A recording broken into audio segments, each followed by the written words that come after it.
तो last video में हमने यहाँ तक पढ़ लिया था। हम पढ़ रहे थे क्लास नाइन्थ का chapter number 3, atoms and molecule, science subject का, केमिस्ट्री का।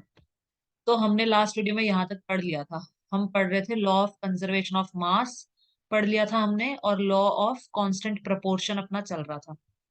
तो लॉ ऑफ कांस्टेंट प्रोपोर्शन का मतलब क्या होता है, ये फाइनल यहाँ पे आ गया है। In a chemical substance the elements are always present in definite proportion by mass. तो इसने क्या बोला है, किसी भी केमिकल सब्सटेंस में, कोई भी सब्सटेंस होगा, कंपाउंड है, जैसे कंपाउंड है, तो इसके अंदर जो एलिमेंट्स होंगे वो हमेशा प्रेजेंट होंगे डेफिनेट प्रोपोर्शन के अंदर। ठीक है, बाय मास मतलब उसके एटॉमिक मास का डेफिनेट प्रोपोर्शन। जैसे NH3 में नाइट्रोजन का 14 हो गया एटॉमिक मास, और हाइड्रोजन का 1 होता है, तो 3 × 1 3। इस प्रोपोर्शन में ही पाया जाएगा। मतलब जो अमोनिया होगा वो NH3 फॉर्म में ही मिलेगा, जो वाटर होगा वो H2O, हाइड्रोजन के 2 एलिमेंट और ऑक्सीजन का 1 एलिमेंट, ऐसे ही पाया जाएगा। चाहे कहीं से भी लेबोरेटरी में बना हो, उसका सोर्स कुछ भी हो, कहीं से भी आया हो वो, उसका जो कंपाउंड होगा वो इसी डेफिनेट प्रोपोर्शन में पाया जाएगा। ठीक है, अब आगे चलते हैं। बस ये यहाँ पे एक तरह से खत्म हो चुका है, फिर भी कुछ छोटी छोटी चीजें बता रखी इन्होंने, पढ़ लेते हैं। The next problem faced by scientists was to give appropriate explanation of these laws. अब next problem थी साइंटिस्ट के सामने कि इनको इनका अप्रोप्रिएट एक्सप्लेनेशन कैसे किया जाए। ये जो दो लॉज हैं, मतलब law of conservation of mass और law of constant proportion, activity करके तो बता दिया इन्होंने, बट इनको एक तरह से मतलब कैसे और कैसे एक्सप्लेन किया जाए अच्छे से। British chemist John Dalton provided the basic theory about the nature of matter. तो जो ब्रिटिश केमिस्ट थे जॉन डाल्टन, इन्होंने एक थ्योरी प्रोवाइड करी थी, बेसिक थ्योरी दी थी मैटर के नेचर के बारे में। ठीक है, कि मैटर किस तरह का होता है, क्या होता है, ये सारा यहाँ दे रखा है मैटर के बारे में। ठीक है, Dalton picked up the idea of divisibility of matter. Dalton ने बोला कि जो मैटर है वो डिविजिबल हो सकता है, तो इस आइडिया पे उसने मतलब अपनी थ्योरी बनाई। उसने ये आइडिया पिकअप किया, which was still then just a philosophy. उस टाइम ये सिर्फ एक फिलोसफी था, मतलब इसको किसी ने एक्सपेरिमेंटली किसी ने वैलिडेट नहीं करा था एक्सपेरिमेंट करके। तो Dalton picked up the idea of divisibility of matter, which was still then just a philosophy. He took the same atoms as given by the Greeks and said that the smallest particles of the matter are atoms. उसने same atom, जो Greeks ने बोला था ना कि atom को, matter को हम डिवाइड करेंगे तो एटम बनेगा, तो इसने भी यही सेम नेम लिया एटम। और इसने बोला कि ये सबसे छोटा पार्टिकल होता है मैटर का। मैटर को हम डिवाइड करते जाएंगे ना, तो एटम सबसे छोटा पार्टिकल निकल के आएगा, उससे छोटा कुछ नहीं होता। His theory was based on the laws of chemical combination. उसकी थ्योरी, जो इसने थ्योरी दी थी, ये किस पे बेस्ड थी? लॉ ऑफ केमिकल कॉम्बिनेशन, जो हमने दो लॉज पढ़े हैं, law of conservation of mass और लॉ ऑफ कांस्टेंट प्रोपोर्शन। ठीक है, इन दोनों लॉज पे बेस्ड थी। डाल्टन्स केमिकल कॉम्बिनेशन मतलब ये जो केमिकल्स ये कैसे कंबाइन होते हैं, तो दो लॉ पढ़ लिए ना अपन ने। Dalton's atomic theory provided an explanation for the law of, Dalton की एटॉमिक थ्योरी ने एक्सप्लेनेशन प्रोवाइड करे इन दोनों लॉज के लिए, law of conservation of mass and law of definite proportion. जो डाल्टन ने जो थ्योरी दी थी, तो इसने इसको और एक्सप्लेन करा। Dalton atomic theory provided explanation for the law of, और एक्सप्लेनेशन किया इसने। ठीक है, तो ये है डाल्टन, ये ब्रिटिश केमिस्ट है। John Dalton was born in a poor weaver family in England. Weaver मतलब होते हैं जो बुनाई का काम करते हैं, तो बहुत ही पुअर फैमिली में बॉर्न हुए थे इंग्लैंड के अंदर। 1766 में इनका जन्म हुआ था। He began his career as a teacher at the age of 12। जब ये 12 साल के थे तो ये टीचर का काम करते थे, मतलब पढ़ाते थे बच्चों को। 7 years later he became a school principal. 7 साल बाद ये प्रिंसिपल बन गए। 1793 में Dalton left for Manchester to teach mathematics, physics and chemistry in college. फिर ये कॉलेज में मैथमेटिक्स, फिजिक्स, केमिस्ट्री पढ़ाने लगे। He spent most of his life there teaching and researching. वहां पे इन्होंने अपनी ज्यादातर मतलब पढ़ाने और रिसर्च करने में अपना जीवन गुजारा। इन 1808 he presented his atomic theory which was a turning point in the study of matter। तो 1808 में इन्होंने अपनी एटॉमिक थ्योरी प्रेजेंट करी, जो कि which was a turning point in the study of matter. तो मैटर के बारे में मतलब जानने के लिए बहुत कुछ मिला इस थ्योरी से। ठीक है, तो ये पूछा नहीं जाता है वैसे डाल्टन के बारे में, हमें मेन इन्होंने बोला क्या था ये ध्यान रखना है। According to Dalton's atomic theory, Dalton atomic theory के मुताबिक क्या हुआ, all matter whether an element, a compound, or a mixture is composed of small particles called atoms।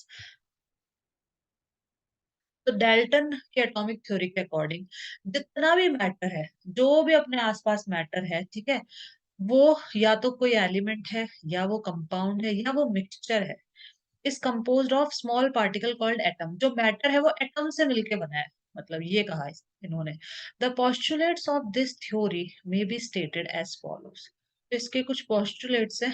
Postulates मतलब वही है, कुछ वो दिए इन्होंने धारणाएं। पोस्टुलेट का मतलब होता है धारणाएं। यहाँ से इसको लिख भी लो, मतलब इन्होंने ये धारणाएं बोली कि ऐसा ऐसा होता है।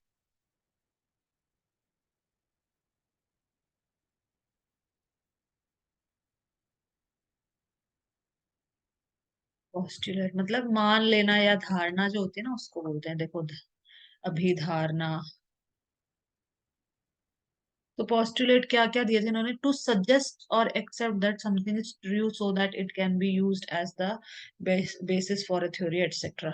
किसी चीज को मान लेना या कोई धारणा बना लेना कि हाँ ऐसा होता है, ठीक है।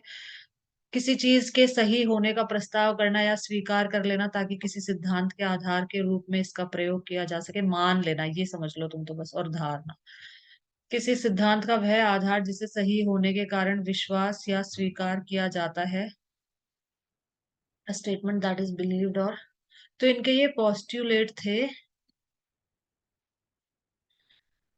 ये कुछ इन्होंने धारणाएं दी थी, कुछ पोस्ट्यूलेट दिए थे। द पोस्ट्यूलेट्स ऑफ दिस थ्योरी में B stated as follows.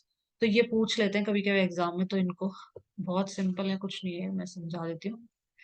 All matter is made of very tiny particle called atom. जितना भी मैटर है अपने चारों तरफ में, जितना भी मैटर है, मैटर क्या होता है, विच occupy space and which has मास। जिसका कुछ ना कुछ वजन हो, जो कुछ ना कुछ स्पेस घेरता हो। बॉटल भी मैटर है, कप भी मैटर है, ठीक है। प्लांट, एनिमल, ह्यूमन बींग, सब एक तरह से मैटर है। जो भी चीजें हमें दिखती है, चेयर, सब कुछ मैटर है। तो जो मैटर है वो किससे, छोटे छोटे पार्टिकल से मिलके बना है, जिनको हम कहते हैं atom, which participate in chemical reaction. और ये जो एटम है ये केमिकल रिएक्शन में पार्टिसिपेट करते हैं। जैसे CO2, तो एक कार्बन का एटम हो गया, दो ऑक्सीजन के, ये दोनों रिएक्ट करके CO2 बन गया ना। तो ये पार्टिसिपेट करते हैं केमिकल रिएक्शन के अंदर। दूसरी चीज इन्होंने बोली, ये पूछे जाते हैं, इनको थोड़ा थोड़ा ध्यान रखना। Atoms are indivisible particle. दूसरी चीज डेल्टन ने बोली कि जो एटम है, मतलब ये मान लो, डेल्टन ने ये बोला कि ऐसा ऐसा है, ऐसा ऐसा होता है। तो जो एटम्स हैं ये इनडिविजिबल पार्टिकल है, इनको हम नहीं तोड़ सकते। विच कैनॉट बी क्रिएटेड और destroyed in a chemical reaction. Atoms ना तो क्रिएट होते हैं ना डिस्ट्रॉय होते हैं, क्योंकि जो यहाँ का जो मास होगा और यहाँ का मास बराबर आता है ना, इसीलिए आता है। ना तो ये क्रिएट होंगे ना डिस्ट्रॉय होंगे, ये बोला इन्होंने। तीसरा, atoms of a given element are identical in mass and chemical properties. इन्होंने बोला कि जो आइडेंटिकल एलिमेंट होंगे, atoms of a given element are identical, किसी भी एलिमेंट, जैसे आयरन है सपोज, ठीक है, आयरन है, Fe2 या फिर H2 ले लो, चलो आयरन है, ठीक है, आयरन ले लिया अपन ने, Fe2 ले लिया सपोज।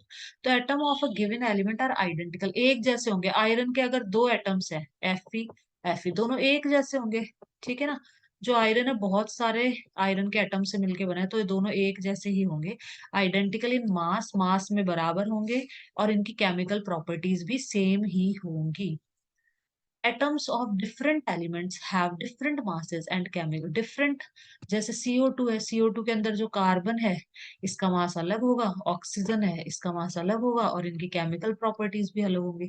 कार्बन का मास अलग होगा, ऑक्सीजन का मास अलग होगा, ठीक है। कार्बन का 12 होता है मास, और ऑक्सीजन का होता है 18 ना 16, 8 होता है ना, तो 8 टू द 16।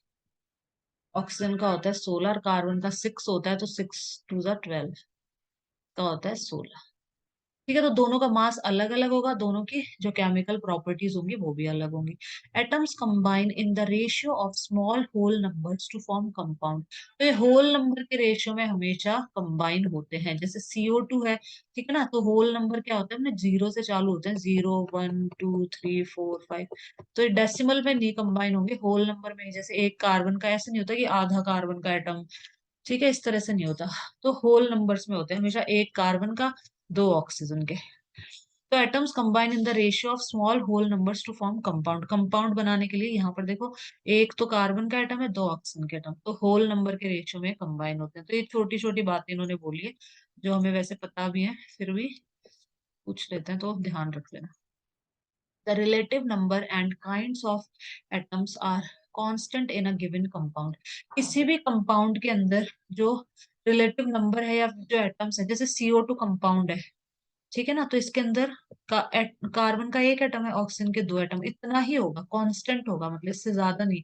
अगर आपको कार्बन डाइऑक्साइड गैस बनानी है तो कार्बन का एक एटम लेना है और ऑक्सीजन के दो एटम लेने हैं, ठीक है, तभी कार्बन डाइऑक्साइड गैस बनेगी, मतलब कांस्टेंट प्रोपोर्शन में होने चाहिए। अब ये क्वेश्चंस कर लेते हैं, बहुत सिंपल क्वेश्चंस हैं, ये फटाफट कर लेते हैं बस अपन। You will study in the next chapter that all atoms are made up of still smaller particles। जो एटम है वो स्मॉलर पार्टिकल से मिलके बनते हैं, न्यूट्रॉन, इलेक्ट्रॉन, प्रोटॉन से, वो आगे चैप्टर में पढ़ेंगे। अभी इन्होंने बोला ना एटम इनडिविजिबल है, बाद में एटम भी डिविजिबल हो जाएगा, उसमें न्यूक्लियस होता है, प्रोटॉन होते हैं, न्यूट्रॉन होते हैं, इलेक्ट्रॉन्स होते हैं, तो वो हम नेक्स्ट चैप्टर में पढ़ेंगे। अब हम ये क्वेश्चन कर लेते हैं। In a reaction 5.3 gram of sodium carbonate reacted with 6 gram of acetic acid. उन्होंने दे रखा है यहाँ पे, ये दे रखा है यहाँ पे, ये दे रखा है, देखो सोडियम कार्बोनेट कितना बोला है इन्होंने। चलो मैं यहाँ डायरेक्ट लिख देती हूँ, कितना है, 5.3 ग्राम सोडियम कार्बोनेट है, ठीक है, reacted with 6 gram of acetic acid, 6 gram acetic acid है।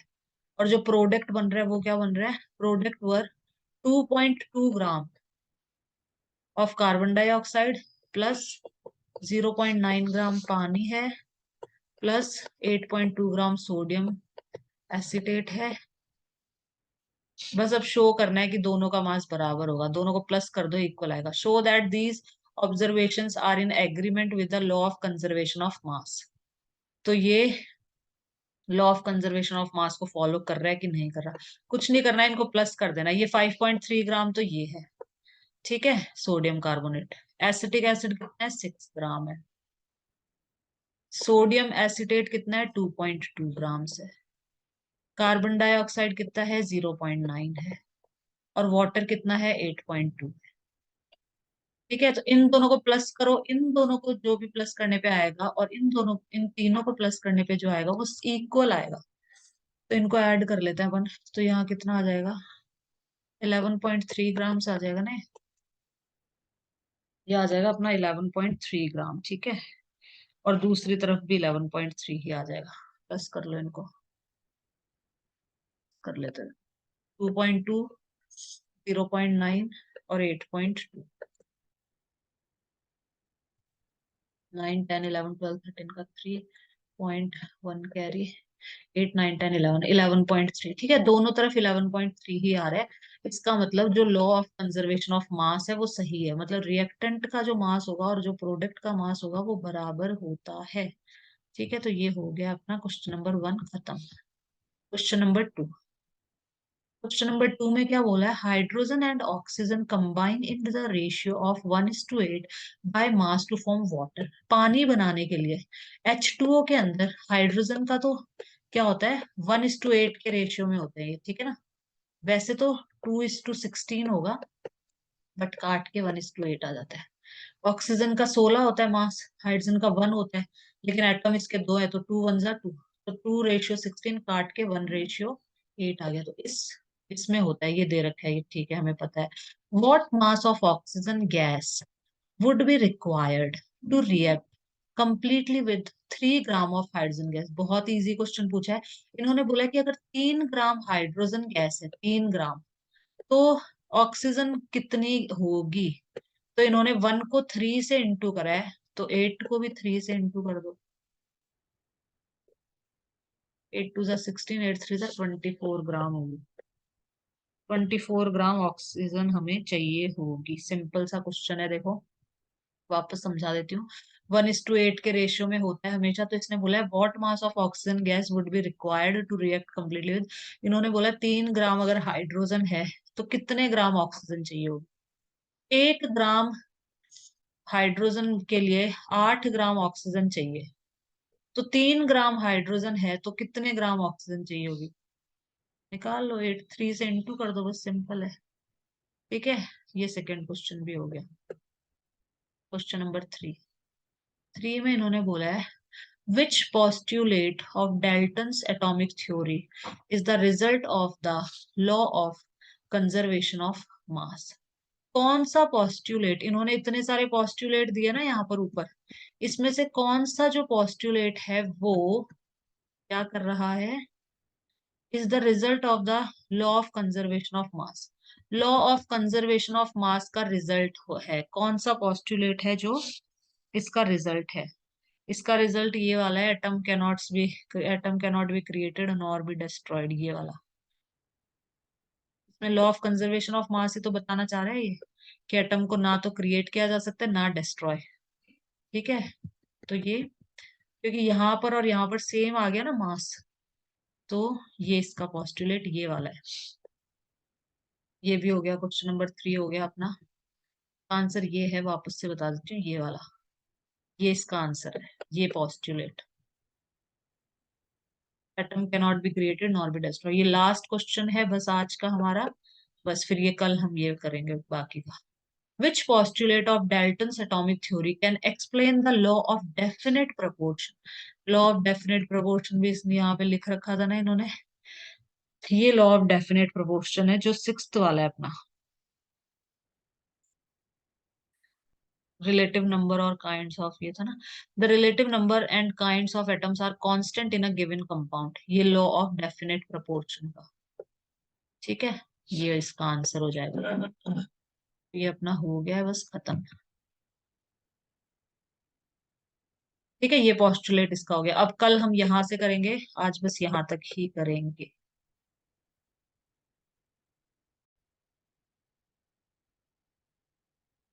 हे गाइस, अगर आपको वीडियो अच्छा लगा हो तो प्लीज वीडियो को लाइक शेयर और मेरे चैनल को सब्सक्राइब कीजिएगा।